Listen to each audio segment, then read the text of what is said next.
నమస్తే. జై హో సక్సెస్ మంత్ర కార్యక్రమానికి స్వాగతం. ఇవాల్టి కార్యక్రమంలో మనం మనిషి యొక్క అలవాట్లు, వాటి యొక్క ప్రాధాన్యత, ప్రాముఖ్యత ఏంటి, చెడు అలవాట్లని ఏ విధంగా దూరం చేసుకోవాలి, ఈ టాపిక్ గురించి మనం మాట్లాడుకోబోతున్నాం. దీనికి సంబంధించి ప్రముఖ సైకాలజిస్ట్ భాస్కర్ గుప్తా గారు మనతో పాటు స్టూడియోలో ఉన్నారు. ఆయన అడిగి మనం మరిన్ని విశేషాలు తెలుసుకుందాం. భాస్కర్ గుప్తా గారు నమస్కారం అండి. నమస్కారం సార్. హాబీస్ యొక్క ప్రాముఖ్యత, ప్రాధాన్యత ఏంటి? జీవితంలో అలవాట్లకి హాబీస్కి చాలా ప్రాధాన్యత ఉంది. సింపుల్ ఎగ్జాంపుల్, దీన్ని ఇంగ్లీష్లో హాబిట్ అంటారు. HABIT. హెచ్ తొలగించారనుకోండి ఏ బిట్ ఉంటుంది, ఏ తొలగించారనుకోండి బిట్ ఉంటుంది, బి తొలగించారనుకోండి ఇట్ ఉంటుంది. అంటే ఇది మనం ఒక్కొక్క అక్షరాన్ని తొలగించినా మిగిలిపోతుంది కదా. అలాగే జీవితంలో హాబీస్ యొక్క ముద్ర చాలా ఎక్కువగా ఉంటుందన్నమాట. బాధలని మర్చిపోవడం, రహస్యాలను దాచిపెట్టడం, సమయాన్ని సద్వినియోగం చేసుకోవడం, ఈ అంశాల ఆధారంగా ఒక మనిషి యొక్క భవిష్యత్తు నిర్దేశించబడుతుందంట. ఈ 3 అంశాల ఆధారంగా ఒక మనిషి యొక్క భవిష్యత్తు నిర్దేశించబడుతుంది.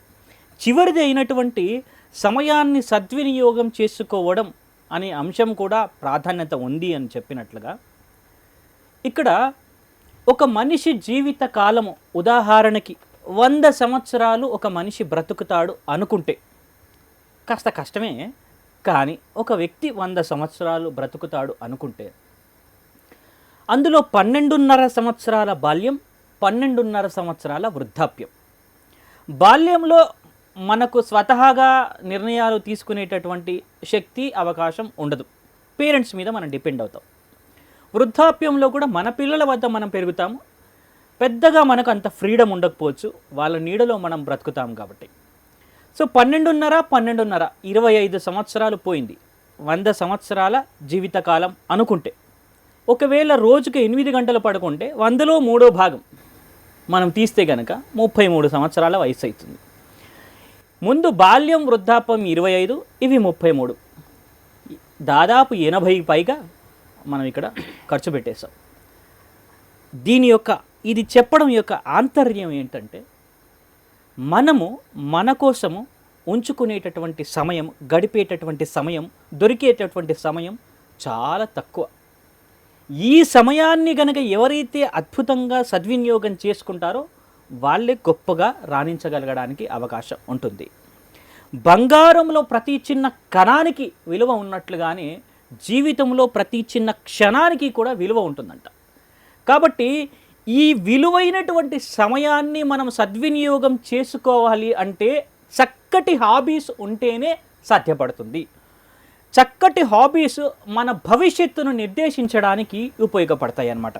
అందుకని హాబీస్ అనేటటువంటివి మన జీవితంలో, మానవుడి యొక్క జీవితంలో అత్యున్నత ప్రాధాన్యత కలిగినటువంటి విషయం అన్నమాట. అయితే ఈ హాబీస్ అనేవి ఏ విధంగా అలవాటు పడతాయి, ఏ విధంగా అలవడతాయి? సహజంగా హాబీస్ అనేటటువంటివి 2 మార్గాల్లో అలవడతాయి. ఒకటి స్నేహితుల ద్వారా, రెండోది స్వయంగా, అంటే మనంతట మనంగా చేసుకున్నటువంటి హాబీస్ అన్నమాట. ఇక్కడ కళ్ళు వెళ్ళిన చోటికల్లా మనసు వెళ్ళకూడదు, మనసు వెళ్ళిన చోటికల్లా మనిషి వెళ్ళకూడదు అని చెప్తారు. సహజంగా మనం ఫ్రెండ్స్ కొద్ది రోజులు మనం వాళ్ళతో గడిపినప్పుడు సాంగత్యం చేత, సహవాసం చేత మంచి కావచ్చు, చెడు కావచ్చు అలవాట్లు మనకు ఏర్పడతాయి. కానీ దురదృష్టం ఏంటంటే చెడు అలవాట్లు తొందరగా అలవడతాయి, మంచి అలవాట్లు అలవడడానికి చాలా సమయం పడుతుంది. అందరూ అలవర్చుకునేటటువంటి అవకాశం కూడా కనిపించట్లేదు. కొండను ఎక్కడము చాలా కష్టము, దిగడము చాలా సులభం. ఇక్కడ మంచి హాబీ నేర్చుకోవడము, మనం అలవర్చుకోవడం అంటే కొండను ఎక్కడం లాంటిది. చెడు హాబీ పట్ల ఆకర్షితులు అవ్వడం అంటే కొండ నుంచి పైకి దిగడం, కిందికి దిగడం అనేటటువంటిది ఆ టైప్లో ఉంటుందన్నమాట. ఒక చెడు హాబీ అలవాటు పడినంతగా తొందరగా మంచి హాబీ అలవాటు పడదు. స్వయంగా హాబీ అన్నప్పుడు ఇతరుల యొక్క ఇన్ఫ్లుయెన్స్ వల్ల, ఇతరులు మన జీవితం పట్ల ఎక్కువగా మనం ఆరాధించే వాళ్ళు కావచ్చు, ఇష్టపడే వాళ్ళు కావచ్చు, వాళ్ళ ఐడెంటిటీని చూసి మనము వారిని అనుకరణ చేయడం కావచ్చు, వీటి వల్ల కూడా స్వయంగా కూడా హాబీస్ అలవడతాయి. సో ప్రధానంగా 2 రకాలుగా హాబీస్, ఒకటి స్నేహితుల ప్రభావం, సాంగత్య ప్రభావం, రెండోది స్వయంగా మనం ఇతరులను చూసి అలవాటు చేసుకునేటటువంటి అవకాశం. ఈ 2 మార్గాల్లో హాబీస్ అలవడతాయి.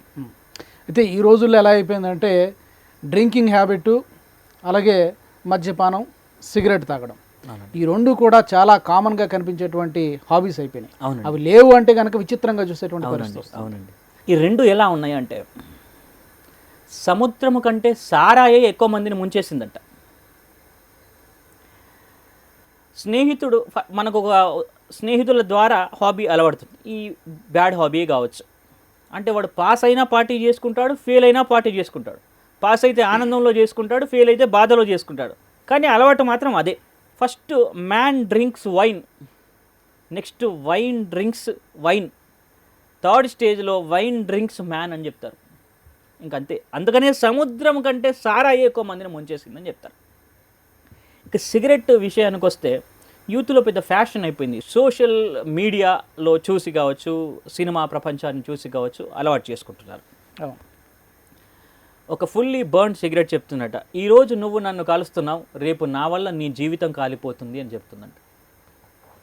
సో ఈ 2 బ్యాడ్ హాబీస్ ఈనాటి యువతరాన్ని దురదృష్టవశాత్తు ఇవి పట్టి పీడిస్తున్నాయి. వీటి నుంచి ఎంత త్వరగా బయటపడగలిగితే అంత మంచి వాళ్లకు జరిగేటటువంటి అవకాశం ఉంటుంది. కాబట్టి ఈ రెండింటిని ఎట్టి పరిస్థితుల్లో కూడా అలవాటు చేసుకోకుండా దూరంగా ఉండడం మంచిది. అయితే ఇప్పుడు అలవాటు చేసుకోవడం కుండా ఉంటే చాలా మంచిది. చెడు అలవాట్లకు ఏ విధంగా దూరంగా ఉండాలి? ఒకవేళ ఒక చెడు అలవాటు గనక కంటిన్యూ అవుతే ఎలా ఉంటుందంటే, ఆ తర్వాత నేను మీరు అన్నటువంటి చెడు అలవాట్లను దూరం చేసుకోవడం ఎలా కూడా చెప్తాం. ముందు ఒకవేళ ఒక చెడు అలవాటును గనక మనం కంటిన్యూ చేస్తే దాని ప్రభావం మన జీవితం మీద ఎలా ఉంటుందో చూసిన తర్వాత మనం ఆ పాయింట్లోకి వద్దాం. ఉదాహరణకి నేను ఒక చిన్న ఎగ్జాంపుల్ ద్వారా నేను చెప్తాను. మనం షర్ట్ బటన్స్ పెట్టుకుంటూ ఉంటాం. పెట్టుకునేటటువంటి ఫస్ట్ బటన్ని తప్పుగా పెట్టుకున్నాం అనుకోండి, మిగతా అన్ని చూడకుండా పెట్టేసుకుంటే అన్ని చివరికి తప్పుగానే పెట్టేసుకుంటాం. ఒక చెడు అలవాటుకి అలవాటు పడ్డామంటే మిగతా ఒకటాని వెంట ఒకటి అవి క్రమంగా మన జీవితంలో మిగతా విషయాల మీద ప్రభావం చూసి అవి కూడా తప్పుగానే జరిగేటటువంటి అవకాశం ఉంటుంది. బ్యాడ్ హాబీస్ కంటిన్యూ అయితే ఇలా ఉంటుంది. అంటే మిగతా విషయాల పట్ల కూడా ఇది ప్రభావం చూపుతుంది. ఒక ఊరిలోకి ఒక వ్యక్తి ఒక చిన్న ఏనుగును తెచ్చుకుంటాడు. గున్న ఏనుగు అంటారు. ఏనుగు పిల్ల చిన్నగా ఉన్నప్పుడు తెచ్చుకున్నాడు. ఓహో, ఈ ఊరికి ఏనుగు వచ్చింది అని చెప్పేసి ఆ ఊరిలో ఉన్నటువంటి అందరూ ప్రజలు కూడా ఆ ఏనుగు పిల్లని చూడడానికి వస్తూ ఉంటారనమాట. చాలామంది వస్తూ ఉంటారు, చూస్తూ ఉంటారు. ఇతనికి ఒక పెద్ద ప్రాబ్లం లాగా అనిపిస్తుంది అనమాట. ఒకరోజు బాగానే ఉంటుంది, అరే నా దగ్గరకు అందరూ వస్తున్నారు అన్నట్టుగా హ్యాపీగానే ఉంటారు. 2వ 3వ రోజు 4వ రోజు అయిన తర్వాత ఇక విసుగు వస్తుంది అనమాట. అప్పుడు ఏం చేస్తాడంటే ఈ ఏనుగు పిల్లని ఒక రూమ్లో పెట్టేసి కిటికీ ఓపెన్ చేసి పెడతాడనమాట. అంటే వచ్చిన వాళ్ళందరూ కిటికీలోంచి చూసిపోతారు, వాళ్ళ పనులు వాళ్ళు చేసుకుంటారు, మన పని మనం చేసుకోవచ్చు అన్నట్టుగా కిటికీలోంచి చూసిపోతూ ఉంటారు. కొద్ది రోజుల తర్వాత ఇది కూడా బాధగా అనిపించి ఏనుగు లేదు అని చెప్తాడనమాట. అబద్ధం ఆడతారు ఈ డిస్టర్బెన్స్ భరించలేక.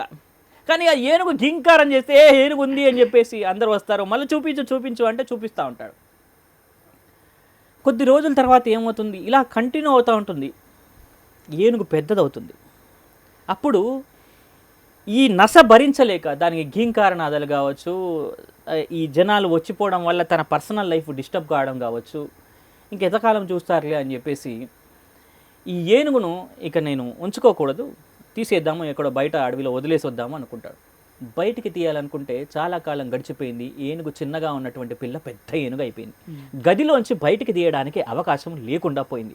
అప్పుడు గది తలుపులు పగలగొట్టి గోడను పగలగొట్టి బయటికి తీసుకెళ్లాల్సినటువంటి అవసరం ఏర్పడింది. ఇక్కడ మానవంగన అన్నారు. హాబీ కూడా చిన్నగా ఉన్నప్పుడు మాత్రమే దాన్ని తొలగించుకోవాలి. ఒకవేళ పెద్దగా కనుక హాబీ ఎక్కువ కాలం దీర్ఘకాలం కొనసాగితే ఈ ఏనుగు ఎగ్జాంపుల్లో గోడను పగలగొట్టి బయటికి తీసినట్టుగా మన జీవితంలో కొన్ని కోల్పోయేటువంటి పరిస్థితి ఈ హాబీ వల్ల, బ్యాడ్ హాబీ వల్ల ఏర్పడుతుంది. కాబట్టి చిన్నగా ఉన్నప్పుడే దాన్ని తొలగించుకోవడం, అసలు దానికి బానిస కాకుండా ఉండడం అనేటటువంటిది మంచిది. ఒక పిచర్ ప్లాంట్ అనేటటువంటిది ఉంటుంది. ప్లాంట్ పేరు పిచర్ ప్లాంట్. పిక్చర్ అంటే అర్థం ఏంటంటే లోట అని అర్థం. అది చిన్నగా ఉన్నప్పుడు చాలా చక్కగా అందంగా ఉంటుందన్నమాట. అది పెద్దగా అయిన తర్వాత దానికి కొన్ని ఇట్లా కాడలు వస్తాయన్నమాట. ఈ కాడలు వచ్చిన తర్వాత తన పైనుంచి వెళ్ళేటటువంటి ఏ క్రిమి కీటకాన్నైనా కూడా అది లాగేసుకొని లోపల వేసుకుంటుందన్నమాట. హాబీ కూడా అలాంటిది.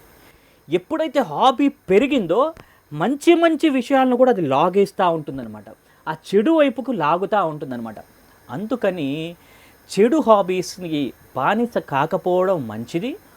తెలుసో తెలియకో పొరపాటునో గ్రహపాటునో గనక మనం ఆ హాబీ పట్ల గనక అడిక్ట్ అయితే వెంటనే అక్కడి నుంచి బయటికి రావడం అనేటటువంటిది అత్యంత వేగంగా చేయాల్సినటువంటి పని. ఎక్కువ కాలం హాబీని గనక కొనసాగిస్తే అది మన జీవితం పైన ప్రభావం పడుతుంది.